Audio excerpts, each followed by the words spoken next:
10명 중에 5, 6명은 오는데 한 서너 명 정도는 보이스피싱이라고 우기는 거예요. 피싱 업자지. 그게 나쁘다고 안 봅니다. 만약에 조금 의심스러우면 묻지 마세요. 끊으세요.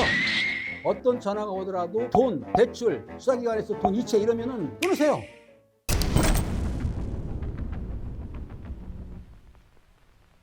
안녕하십니까. 김은배 팀장입니다. 추석 명절이면 특히 보이스피싱이 극성을 부리는데요. 오늘 사건 수정 세 번째 시간은 바로 그 보이스피싱에 대해서 설명드리겠는데요. 특별한 게스트를 모셨습니다. 바로 안세익 변호사님입니다. 안녕하십니까? 네, 안녕하십니까. 네, 저는 형사 전문이고 법무법인을 운영하면서 산하의 보이스피싱 종합 대응센터를 운영 중인 안세익 변호사라고 합니다. 반갑습니다. 보이스피싱 중앙대응센터예요? 종합 대응센터. 보이스피싱 종합대응센터가 어떤 목적으로 설립된 거죠? 종합이라는 말이 붙었잖아요. 네네. 그러니까 금융과 민사적으로도 풀어야 될 일들이 많거든요. 그래서 그분들을 대리를 해서 피해를 보신 분들은 뭐 이제 피해를 회복하는 방법, 피의자들 중에서 좀 억울하신 분들, 현금 수거책인데 뭐 알바 유형으로 이제 엮였다거나 아니면 자기 계좌가 억울하게 지급정지되고 금융생활이 마비됐다, 뭐 이런 분들 종합적으로 저희가 가장 종합한 대응 방법을 알려드려야겠다라고 생각을 해서 저희가 이제 이걸 시작하고 현재도 많이 이제 하고 있습니다. 자, 그런데 희망의 길이 볼 때 오늘 사건 수정에서 이수정 교수님이 안 계시지? 하고 궁금하실 거 아닙니까? 이수정 교수님이 개인적으로 스케줄이 좀 바쁩니다. 그래서 오늘 참석 못했지만 잠시 후에 영상통화 통해서 꼭 볼 예정이니까 우리 이수정 교수님 팬들 꼭 채널 고정하시기 바랍니다. 보이스피싱이 진화돼가지고 스피싱, 즉 문자 메시지 사기도 치고 로맨스 스캠, 애정을 상대로 해가지고 상대편을 꼬신다. 보이스피싱이라고 하면 말만 하는 거, 전화만 통하는 게 아니고 문자 오는 거, 인스타그램이나 페이스북에서 사랑을 얘기하고 발치하는 거, 이 종류가 많기 때문에 본인은 속은지도 모르고 있는 거죠. 자, 그러면 안세익 변호사님, 보이스피싱은 얼마나 자주 일어나고 있나요? 예, 뭐 통계에 따르면은 1년 기준으로 3만 건에서 4만 건 정도가 발생을 하는데, 그러면은 대략 하루에 100건 정도 일어난다는 거잖아요. 하루에 100건이면은 약 10분에 한 건꼴로 일어난다는 건데요. 정말 많이 일어난다고 볼 수 있죠. 그리고 그 피해 액수도 문제인데, 피해 액수도 현재 최근 기준으로는 약 7,700억 원. 엄청나죠. 앞으로는 이게 계속 늘어나니까 뭐 1조 가까이 되지도 않을까 싶습니다. 그렇다 한다면 피해액이 7,700억이라고 말씀하셨는데, 네. 요거는 이제 수사기관에 신고된 걸 말하는 거고, 그렇죠. 신고 안 되고 본인이 제보를 안 하면은 기잠재적으로 늘어날 수도 있었겠네요. 그렇죠. 예, 충분히 가능하고요. 뭐 통계만 잡힌 거니까. 그렇죠. 자, 그러면 그 보이스피싱도 있고 문자도 있고 스미싱도 있는데 전화번호만 알게 되면은 보이스피싱은 걸려오지 않습니까? 정말 누구라도, 대한민국의 누구라도 보이스피싱의 피해자가 될 수 있는 거죠. 네, 물론이죠. 보이스피싱이라는 게 이게 수많은 불특정 다수한테 하나만 걸려라 하는 거거든요. 그러면 정말 재수가 없으면은 그 하나가 내가 될 수도 있는 거거든요. 최근 알려진 사건이 또 있죠. 무려 41억 원대 보이스피싱 범죄가 발생했는데 그 피해자가 바로 우리가 이제 굉장히 똑똑하다고 알려져 있는 의사분이셨어요. 그리고 41억 원대면은 엄청난 액수잖아요. 한 명의 그렇죠. 그 피해 액수 치고. 네네. 그래서 이제 뭐 그 똑똑한 사람들조차 속이는 기술과 재능이 있다. 보이스피싱은 피해자를 가리지 않는다. 남녀노소 누구나 피해자가 될 수 있다. 이렇게 경계를 하셔야 될 것 같습니다. 자, 요즘에 재미있는 사진이 하나 돌았는데요. 엄마, 아빠, 핸드폰 깨졌는데 문자 주세요. 이런 문자를 나도 받아봤고, 네. 우리 집사람도 받아봤고, 아마 변호사님도 한 번쯤은 받아봤을 거예요. 네. 제가 볼 때는 그 개인정보 DB를 이제 음성적으로 사고팔고 하는 것 같고요. 저도 최근에 업무상 필요해서 핸드폰을 하나 더 개통을 했는데요. 네. 원래 쓰던 핸드폰에는 제가 이제 뭐 악성 피싱 문자나 이런 것들을 차단하는 어플을 깔아서 그래요? 잘 못 느꼈는데 네. 최근에 개통한 핸드폰은 그걸 이제 안 깔았어요. 뭐 별로 쓰질 않으니까. 근데 개통한 지 얼마 안 됐는데도 광고 문자나 뭐 이런 것들이 되게 많이 오더라고요. 그 광고 문자 중에 사실은 보이스피싱 문자가 있는 거거든요. 그렇습니다. 요즘 이제 가족한테만 보이스피싱 전화가 오는 게 아니라 명절 이럴 때는 특히 검사나 수사관을 사칭해서 전화가 많이 걸려온다고 하는데 혹시 알고 계십니까? 근데 저 궁금한 게 있는데 명절 때 수사관 전화가 왜 많이 오는 거죠? 여러분들 명절 날에는 수사기관도 쉽니다. 당직만 있는데 명절에 제 와이프도 줘야 되고 딸도 줘야 되고 손자들이 오면은 용돈도 줘야 돼. 명절을 대비해서 우리가 돈을 어떻게 한다? 저축을 한다. 그러니까 돈이 보인다.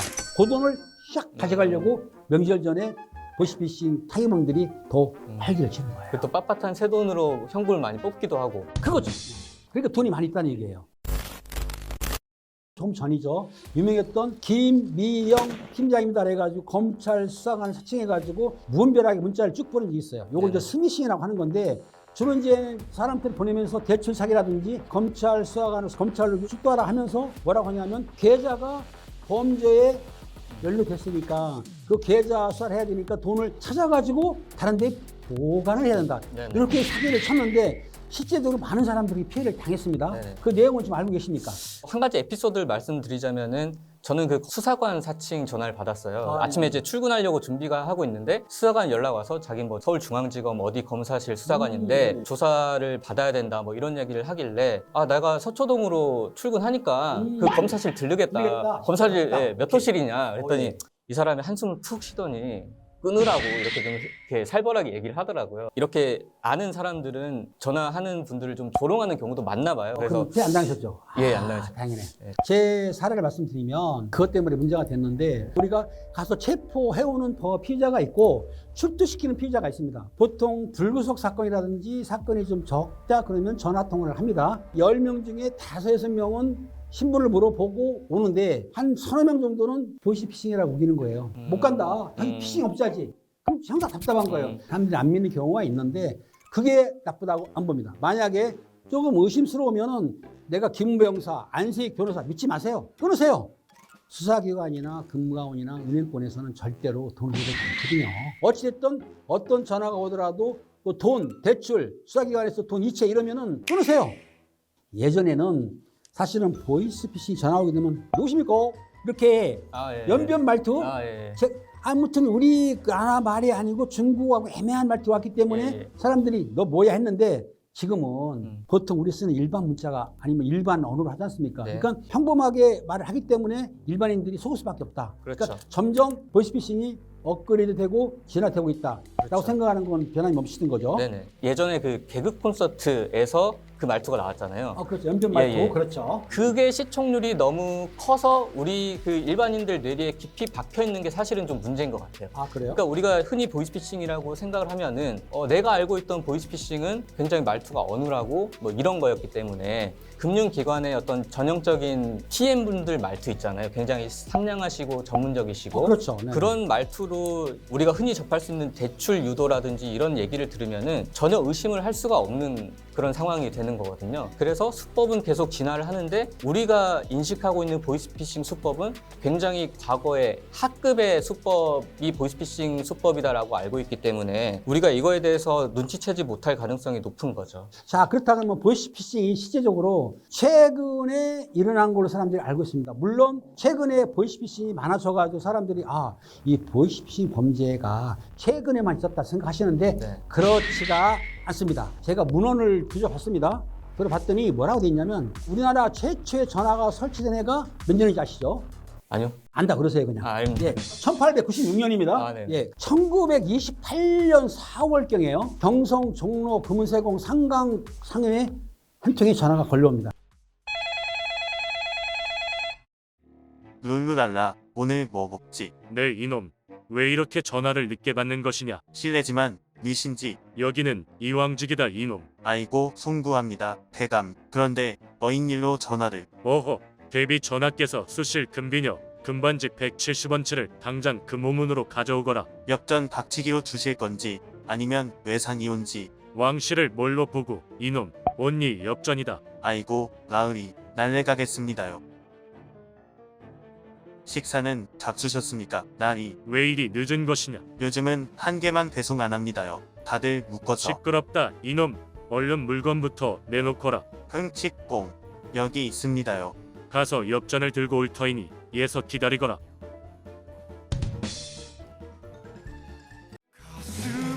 내가 너 꼭 잡는다. 조선시대에도 이런 사기범이 있었다. 하지만 지금도 그걸 벤치마킹해서 사기범들이 보이스피싱을 하고 있다. 이렇게 우리가 정의를 내릴 수가 있는 거죠. 자, 그러면 리 크리스탈 맞나요? 네. 아무래도 심리학적으로 우리나라의 최고위라고 하시는 이수정 교수님한테 한번 전화를 걸어봐가지고 보이스피싱 범죄자들의 심리를 좀 파악해야 되는데 그걸 위해서 제가 전화를 한번 걸어봐야 되는데요. 여보세요? 네, 안녕하십니까. 이 교수님 지금 스케줄 때문에 바쁘시다고 들었는데 자리 없으니까 너무나 허전합니다. 저도 너무 뵙고 싶습니다. 팀장님과 변호사님 안녕하세요. 안녕하세요. 네, 안녕하세요. 그래서 오늘 그 보이스피싱 범죄 심리에 대해서 교수님께서 설명을 좀 해달라고 전화 드렸기 때문에 설명 좀 해주시기 바랍니다. 보이스피싱에 피해를 입는 이유는 크게 두 가지가 영향을 주는데요. 하나는 메시지 효과라는 게 있고 다른 하나는 그 메시지를 보내는 발신원 어떤 사람이냐로 인한 효과가 있습니다. 우선 메시지 효과라는 건 우리가 정보 처리를 함에 있어서 공포심을 느끼면은 정보 처리가 객관적으로 이루어지지 않기 때문이기도 한데요. 보통 보이스피싱은 사람들에게 공포를 느낄 만한 이야기를 하게 됩니다. 예를 들자면 계좌정보가 유출됐다던가 아니면 자녀가 납치됐다던가 해서 결국에는 피해자의 공포를 유발해서 정보 처리가 제대로 이루어지지 못하도록 굉장히 협소하게 정보가 처리되도록 하게 만드는 그런 원리가 하나 있고요. 또 한 가지는 발신원 효과라는 게 있는데 보이스피싱 정보를 보내는 사람들의 신뢰도를 허위로 높이는 것입니다. 예를 들자면 사회적 지위가 높은 사람들이라고 하는 경우에 일반인이 전화를 하는 것보다 훨씬 사람들이 정보에 대해서 굉장히 수능적으로 대응하는 것들을 볼 수 있습니다. 그러다 보니까 사칭하는 사람들의 직위에 따라 가지고 피해가 현저히 심각하게 일어나는 것들을 볼 수가 있습니다. 감사합니다, 교수님. 멀리서나마 이제 우리 희망이들을 위해서 전화 연결을 해주시니까 잘 받기도 하시고 목소리만 해도 들으니까 제가 마음에 위안이 되고 또 많은 도움이 됐습니다. 감사합니다. 보이스피싱 그 조직원들이 어느 사람 보면은 100만 원이 아닌 70만 원 보내라, 90만 원, 98만 원 보내라 이렇게 연락이 오는 수가 있습니다. 왜 100만 원에서 빠지는 돈을 보내고 98만 원, 70만 원을 보내려고 하느냐? 보이스피싱이 알려준 계좌로 돈을 보냈습니다. 근데 그게 100만 원이 넘어가면은 가서 인출이 된다, 안 된다? 안 된다. 얼마? 30분이 지연돼요. 100만 원 이상 하게 되면은 30분 지연되면 혹시 잡힐 수도 있고 그걸 지급정지할 수도 있어. 그러니까 이 보이스피싱 범들이 머리 쓴 거 뭐냐면은 98만 원. 그러면 인출된다, 안 된다? 된다. 웃기는 얘기예요. 근데 이 제도가 실제로 문제가 뭐냐면 대학 등록금 때문에 돈을 신지한테 빌렸는데 지금 6시에 빼야 되는데 30분이 지연됐어. 못 빼는 거야.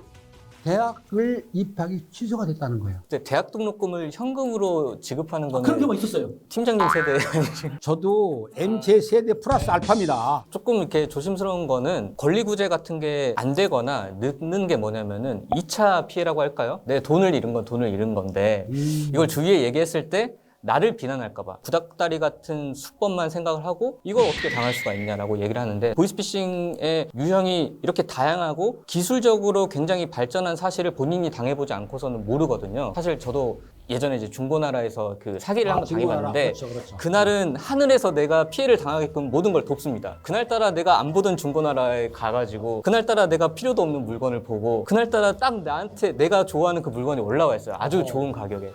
하늘이 시킨 게 아니고 그 안세익 변호사께서 욕심이 많다 보니까 어쨌든 피해자분들한테 아니 이걸 어떻게 속을 수가 있느냐라고 보는 시각 같은 것들은 좀 그 지양을 하는 게 좋지 않을까. 그렇죠. 한국에 외국인 여자분이 왔었어요. 우땡땡 나라인데 거기에 장관하던 딸이 부모들이 체포당하고 탈출했어. 그 사람이 영어를 좀 쓰더라고요. 혹시 페북이라든지 인스타그램 하십니까? 네네. 신세대군요. 그걸 하는데 거기 올렸어요. 여자가 상당히 미모해요. 자기가 올 때에 수십만 보를 숨겨왔다는 거예요. 영어를 좀 배우려는 분들이 영어를 통화를 했습니다. 그 여자분이 자기가 지금 여기 잡혀 있는데 돈 때문에 나를 구해주면은 당신하고 살 수 있다. 좀 미인이고 젊은 여자분이 돈도 있다고 그러고 살자 그러면은 아마 우리 안 변호사님은 결혼했습니다. 예, 애도 있고. 축하합니다. 자, 근데 그걸 보고 믿은 거야. 그래가지고 그 여자가 위해서 돈을 계속 보내줬어요. 한 3천만 원까지 보내줬죠. 근데 여자가 계속 부모 보내달라고 하니까 이분이 의심스러워서 누굴 찾아왔다? 국제범죄 시스템 찾아온 겁니다. 그래가지고 우리가 공작을 했어요. 그러면 내가 지금 3천만 원을 추가로 돈을 갖고 있다. 만나자. 그 여자가 나왔습니다. 컨택을 했는데 실제 그 뒤에는 남자라는 공범이 있을 건데 거기 카페에 앉아있고 기다리게 해놓고 남자 공범이 나오길 기다렸는데 안 나온 거예요. 잠시 후에 건장한 나처럼 까무잡잡한 분이 나타났어요. 직원들 보고 덮치라고 했어요. 잡아! 했는데 이게 100m 정도 한 11초 뛰는 거예요. 잡았겠어요? 못 잡았겠어요? 못 잡았습니다. 그걸. 붙잡아서 여성만 처벌을 했는데 이 남자가 이 범인이 의리는 있었어요. 한 달 후에 돌아왔습니다. 실제 없는 가공의 인물도 사용을 하지만 실제로 가공에 있는 사람들을 사용해가지고 사기를 치고 있다. 윤혜영은 변호사님이 종합대응센터에서 좀 추가해가지고 네네. 좀 활발하게 활동해야 할 것 같습니다. 예, 예. 총책이라든지 중간책, 뭐 전달책, 연락책이 공고가 되지 않습니까? 네. 그러면 처벌을 좀 어느 정도 정확히 받는지가 궁금하거든요. 사실 진짜 보이스피싱인지 알고 가담했다. 뭐 연락책이라든지 연락책은 알 수밖에 없잖아요. 전화를 해서 속이는 사람들이니까 네. 이런 사람들이 형량이 굉장히 높아요. 진짜 이걸 알면서 한 사람들이 잡히면은 뭐 징역 3년 이상 뭐 최소 이렇게 되는 경우고요. 사실 많이 잡히는 사람들은 현금수거책, 여러 가지 사정상 미필적 고의가 인정돼서 유죄가 나오는 사람들인데 피해액이 5천만 원 이상이 되면 징역형을 실제로 살 가능성이 매우 높기 때문에 조심해야 된다라고 볼 수 있을 것 같아요. 그러면 그 보이스피싱을 예방할 수 있는 방법을 희망이 분들한테 팁을 하나 주세요. 보이스피싱 자체가 성격이 비대면이잖아요. 그렇기 때문에 어떻게든 대면이 불가능한 것처럼 세팅이 돼 있으면 그거는 이제 의심을 해봐야 되는 거고, 기술적으로 핸드폰이 사실 제일 문제가 되는 것 같아요. 그렇죠. 네. 핸드폰에 어플을 깔게 하는 건데 사실 이게 사람의 어떤 그런 유혹할 수 있는 그런 문자들 보고 링크를 클릭을 하는 거에 있어서 정상적인 어플인지 아닌지 좀 생각을 해보셔야 될 것 같고요. 주위에 뭐 다른 분들 핸드폰이 있다면은 다른 분들 핸드폰을 한번 전화를 해보시거나 이렇게 좀 철저하게 자기가 들은 내용을 더블 체크하는 것이 이제 피해를 예방할 수 있는 방법 중에 하나라고 생각을 하시면 될 것 같습니다. 그러니까 아무튼 변호사님 말씀 들어보면은 카카오톡이나 문자를 왔을 때 링크를 절대 누르면 된다 안 된다? 안 된다. 문자 와가지고 휴대폰이 깨졌어요. 그러면은 그거 믿어라 믿지 말아라 믿지 말아라. 검찰청이다 뭐 경찰이다 그러면은 통화했을 때 전화를 끊지 말아라. 끊어라. 그렇죠? 그러면 어느 지키는 거네요. 안 된다. 믿지 말아라. 끊어라. 자, 오늘 사건 수상의 변호사님이 첫 번 출연이지 않습니까? 제가 볼 때는 마음에 듭니다. 왜냐하면 말씀도 잘하시고 어떻든 간에 앞으로 이제 우리 사건 수상의 식구가 됐습니다. 네네. 우리가 이제 패밀리가 된 거예요. 네. 사건 수상의 패밀리가 됐는데 자주 나오실 건가요? 뭐 불러주시면 나와야죠. 감사드리고 저희는 다음 주에 또 만나기로 하겠는데 다음 편에는 이수정 교수님도 스케줄을 좀 비워준다고 하니까 사건 수정 우리 희망이들 기대하세요. 인사를 해야 되는데 인사를 안 하시네. 인사를 합시다. 하나, 예. 둘, 셋. 네, 감사합니다. 감사합니다. 아이고 힘드네요.